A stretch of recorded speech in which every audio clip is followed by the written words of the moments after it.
Well, now let's tell you that the visit of the service chiefs has come in barely 24 hours after the Nigerian Senate summoned them and other heads of security agencies for a closed-door interactive session over the brutal killing in Plateau State.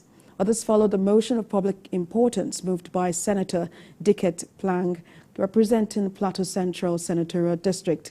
National Assembly correspondent TVC News reports. In his point of order, Senator representing Plateau Central draws the attention of the Senate to the recent attack on residents of Plateau State in the early hours of Christmas Eve. The lawmakers recounts with deep sadness the incessant attacks on his people, describing it as one death too many.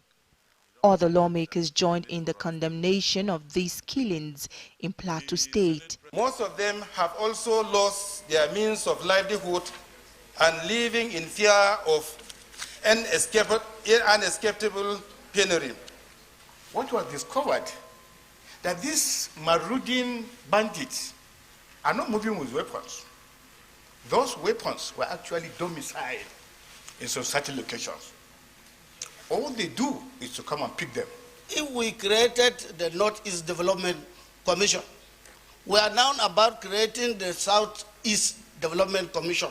If we want to address the issues of insecurity in the North Central and part of the North, then we must also go to look at the possibility of creating a North Central Development Commission. If there is only one thing this administration will do differently from the previous administration, one will score the Tinubu administration 100%. I think there is need for us as a nation to carry out a national security summit.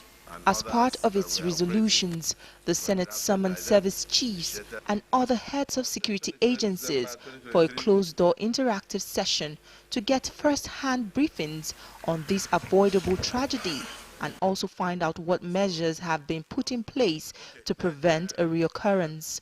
Honorable Naba will ever be remembered for his forthrightness, for his dogged fight for separation of powers between the executive, the legislature, and the judiciary, and he stood firm on that throughout his tenure. The Senate observed a minute of silence for victims of the deadly attacks. The Senate also mourns the death of former Speaker of the House of Representatives, Gali Naaba, and Rotimi Akeredolu. There was also a minute of silence to honor the fallen countrymen.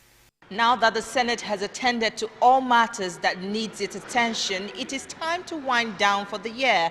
Plenary has been adjourned to the 23rd of January to allow lawmakers go home to celebrate the new year with friends, families, and constituents. TVC News, Abuja.